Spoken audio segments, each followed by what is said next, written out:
My wife doesn't want you at our wedding. You're pitiful, my brother said. So that afternoon I cancelled their honeymoon, terminated his lease, and walked away from that entire family for good. You're pitiful, Tracy.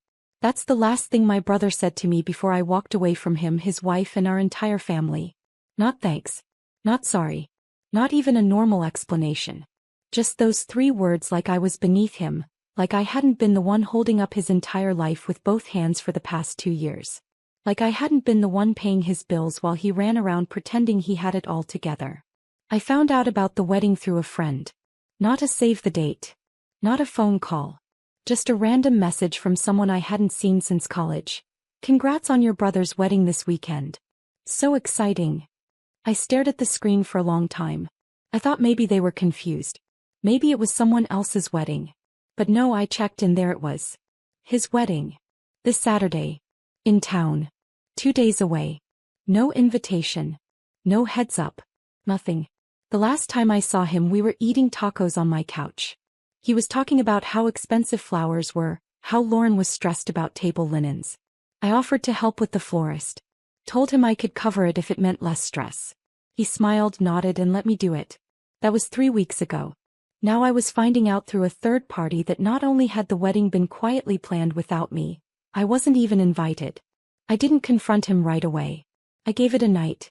Thought maybe there was some reason. Some mix-up. The next morning he called me. Didn't waste time. No small talk. Just said, look, Lauren doesn't want you at the wedding. We talked about it a lot. She thinks it's better if you don't come. I didn't say anything. I waited. He kept going. It's not personal. We just don't want drama. You always act like you're better than everyone. You make people uncomfortable. It's not a good look, especially on our day. I still didn't speak. Then he said it. You're pitiful, Tracy. You think being successful makes you important. It doesn't. And that was it. The call ended. I sat there for maybe 5 minutes before I opened my laptop. The honeymoon they were going on. Napa, 5 nights, boutique hotel, wine tour included. Paid with my travel points. I cancelled it within 10 minutes. Reservation gone. Their apartment lease? My name on the documents. They couldn't qualify without me. Rent was getting pulled from my account monthly. I contacted the property manager and terminated it. Effective end of the month. I told them to deal with the tenants however they needed to. The car they were leasing? I couldn't touch that one yet, but the insurance policy they were both under? I removed them that same afternoon. Streaming services. Cell phone add-ons. Grocery subscriptions. Cut off. Cut off. Cut off. Everything they'd been leaning on me for, gone. And it wasn't out of spite. It was clarity. This was never about me being pitiful. It was about me being useful.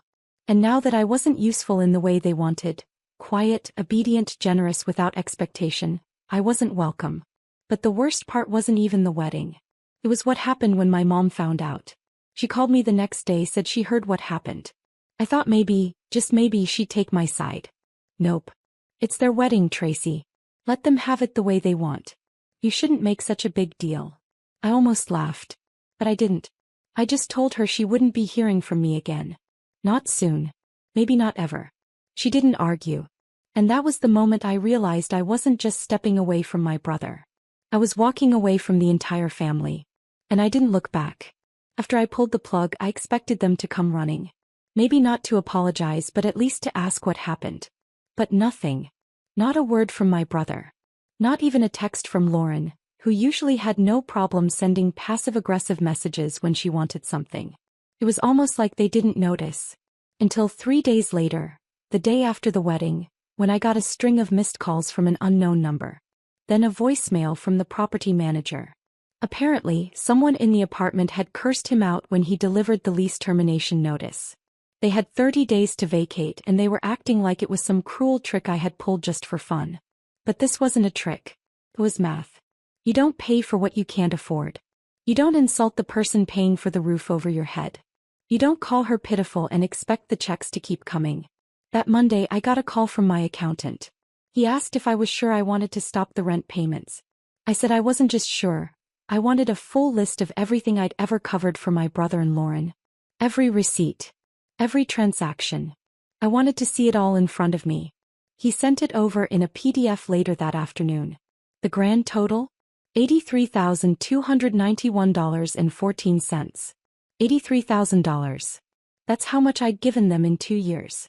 Not loans, gifts. Or at least that's what I told myself at the time.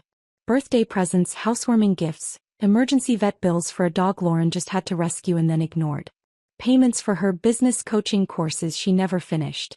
Money for spa weekends she said would relieve her anxiety, so she could work harder on her brand. And all of it wrapped in a smile, a thank you, and then forgotten like it was owed to them. I think the moment it hit me hardest was when I looked at one transfer labeled, studio equipment. $2,000. She was going to be a podcaster then. That phase lasted a month. I was done being their safety net. And if that made me the villain in their story, so be it. A week passed, then two. I started to breathe again. Work got busier. I started sleeping better. I went to dinner with a friend and didn't have to worry about getting a text from my brother asking if I could Venmo him just $150 until payday. Then my mom showed up at my store. She hadn't been in since last Christmas. Walked in like nothing had happened. Looked around and said the same thing she always did. You're doing well for yourself. Which always sounded more like an accusation than a compliment. She asked if I was still mad. I said I wasn't mad. I was just done. Big difference. She asked how I could turn my back on family like this. I reminded her that family turned their backs on me first. She said I was making too big a deal over a wedding. That it wasn't about me. I told her she was right. It wasn't about me. That's exactly why I was walking away. That night, I went home and changed the emergency contacts on all my business accounts. My brother was listed on 2 of them. Just in case. Not anymore. Let them figure things out without me. I had been their backup plan for too long. It didn't take long for things to fall apart.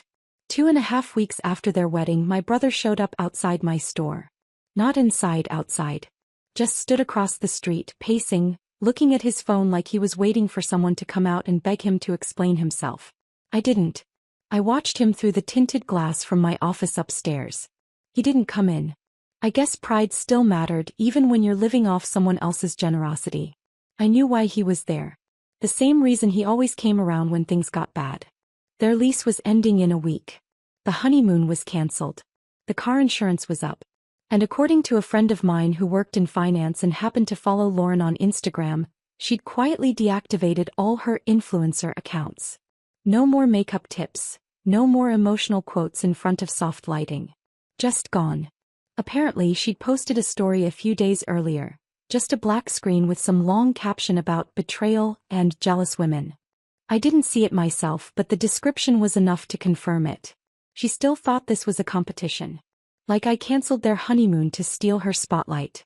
I ignored my brother that day. And the next. He stood out there twice more before giving up. Never called. Never texted. Instead, my mother started again. This time more aggressive. She left a voicemail saying I was being cruel. That I had humiliated them and ruined what should have been the happiest time of their lives. That family doesn't treat each other like this. I played the message twice just to make sure I heard her right. Then I blocked her number. I wasn't going to be guilt-tripped for drawing boundaries. Not after the years I spent bending backwards to make sure everyone else was okay while no one checked if I was. I stopped checking their socials. I told my assistant to delete any calls from their names. I even had the security team keep a log of who came into the building just in case. I had washed my hands of them. And then 5 weeks later Lauren came in. No warning. No appointment. No makeup. She looked like someone who hadn't slept in days. Not just tired, hollow. She walked past customers like she didn't see them and came straight up to the front desk. My assistant called me, said, "You're not going to believe who just walked in." I said, "Let her wait." I made her sit out there for 20 minutes before I walked down. She didn't greet me. Didn't apologize. He just launched right in. She said they were staying with my parents now. That they had no money. That my brother was trying to get a job but wasn't built for retail. That the car was impounded. That she had credit card debt I never knew about. And that everything was harder than she thought it would be. Then she said she needed help. That she was hoping I could just help them get through the winter. She said it like it was a casual favor. Like we were close. Like I was just being stubborn and needed to snap out of it. I waited until she was done. Then I said, "That's not my problem anymore. Get out." She stood there for a second like she didn't understand the words. I repeated it. Come, clear. Get out. And she did. I didn't feel good after I told her to get out. Not angry. Not smug. Just finished. She stood there a second too long, like she thought I was bluffing, like she was waiting for me to soften. I didn't. When she finally turned and left, she didn't even look around the store. Head down. Quiet. She walked right out into the parking lot and disappeared. I went back upstairs and closed my door. What hit me hardest wasn't that she'd come crawling back. It was that she still didn't think she'd done anything wrong. That after everything she and my brother had said and done, they thought they could come back and lean on me like none of it mattered. And that's when I realized something that made my stomach turn. They never thought I'd walk away. They thought they had me locked in. That I'd keep paying, keep helping, keep smiling through their passive digs and their disappearing acts. As I was the strong one. The successful one. The one who had more and therefore owed them something. But here's the thing no one ever talks about. When you're the one holding the rope and the people on the other end just keep dangling there. Never climbing, never pulling themselves up. Sometimes the kindest thing you can do for yourself is let go. The backlash came fast. A cousin texted me a Bible quote about forgiveness. I blocked her. An aunt messaged me on Facebook saying she didn't want to take sides, but it was sad how divided our family had become. I replied, there's no sides. Just people who pay their own bills and people who don't. Blocked her too. But it wasn't all bad. A week later I got a handwritten letter from my dad. We're not close, never really have been, but the letter was short and honest. He said he'd watched from the sidelines too long. That he should have stepped in sooner. That I didn't owe anyone an apology for finally putting myself first. It was the first time anyone in the family had said that. I kept the letter. By then I'd heard through a former mutual friend that my brother was working part-time at a gas station. Lauren was trying to get hired at a yoga studio she used to post about constantly, the one she once said she'd never work at because they underpaid instructors. Turns out she didn't even get an interview. They were still living with my parents, still blaming me, still confused about why everything felt so hard. But I wasn't confused at all. They'd built their lives on a foundation they didn't lay. And the second I stopped pouring concrete under their feet, the whole thing crumbled. Let it. I don't think it really sank in for them until the car got towed. It was one of those cars that looked more expensive than it was. The kind with just enough chrome to make a statement. They loved that thing. My brother used to say it made him look like a man with a plan, even though I was the one making the monthly payments on it. He must have forgotten whose name was on the insurance policy. When I dropped it, the missed payments piled up fast. They couldn't afford the premiums and eventually the financing company pulled the plug. Took it right out of my parents' driveway while Lauren filmed a story about gratitude and patience. The irony was unreal. A friend of mine, someone I hadn't talked to in a while, sent me a screenshot a few days later. Lauren had posted a blurry photo of an old journal with a long caption about toxic family members and how people who pretend to be kind are actually the most manipulative. It was obvious who she meant. My name wasn't there, but it didn't have to be. She called me manipulative after everything I had given them. After the holidays I spent stressing over what they needed. After the time I pulled money from my savings to cover their medical bill because they forgot to enroll in their work insurance. And yet somehow I was the problem. My brother didn't say a word through any of it. Not a call, not an email. He just sank into silence and let her run her mouth publicly while pretending like none of this was happening. They made it sound like I'd abandoned them in the middle of a storm. But the truth was they never built their own shelter, they just kept moving into mine. And now it was raining. I heard they applied for assistance, food stamps, housing support, the whole thing. That Lauren was telling people they were just figuring things out, while she picked up shifts at a smoothie shop near the freeway. She didn't post about that part. Meanwhile, my business hit a growth streak. We launched a new product line, started getting offers from national stockists, and our holiday numbers were the highest we'd ever seen. For the first time in years, I could breathe without checking my phone every hour to see if someone in my family needed saving. I wasn't bitter. I wasn't angry. I was free. And people started noticing. One night, I went to dinner with some former clients turned friends. We got to talking about burnout, about boundaries, and I told them everything. Not to vent, just to tell the truth. One of them, a woman who runs a successful consulting firm, said something that stuck with me. She said, "People like that don't want help.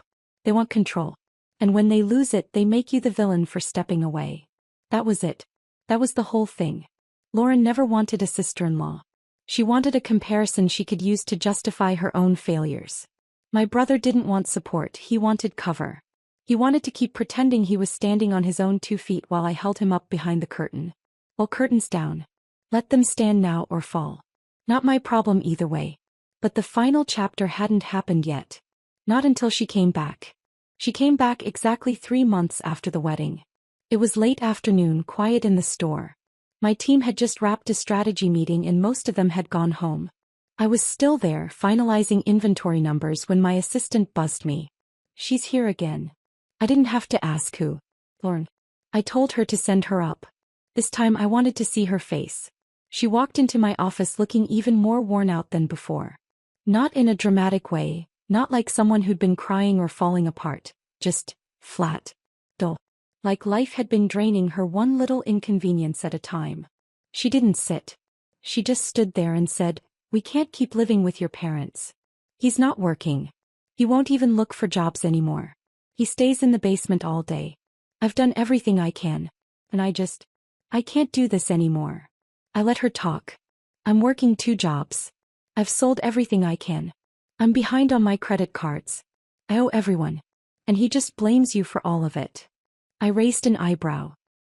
"He says if you hadn't pulled everything we'd still be fine. He says you ruined us." I leaned back and said nothing. Just watched her. Then came the part one knew was coming. "I need help. Just a little. A few thousand. Something to hold me over until tax season. I swear I'll pay it back." She didn't offer a single apology. Not for the wedding. Not for the words. Not for the years of quiet disrespect. Not for using me and calling me pitiful behind my back. She didn't take responsibility. She just stood there hoping the past would get wiped clean because now she was the one drowning. I asked her one question. "What happens when you run out again?" She stared at me. Didn't answer. I nodded. "Exactly." Then I stood up, walked over to the door, opened it and said what I should have said a long time ago. "No one's coming to save you, Lauren. Not anymore. Get out." She left. Quiet this time. No show. No performance. Just out. And that was it. That was the end. No big blowout. No screaming. Just the truth finally spoken without guilt, without fear. I wasn't their enemy. I was their supply. And when the supply dried up, so did their loyalty. I locked the door behind her and went back to work. I had payroll to approve. A shipment to schedule. A company to run. A life to live. One I built myself. One I no longer had to share with people who only saw me as a wallet with a pulse. It took me years to realize it, but I wasn't pitiful. They were. And I don't answer blocked numbers anymore.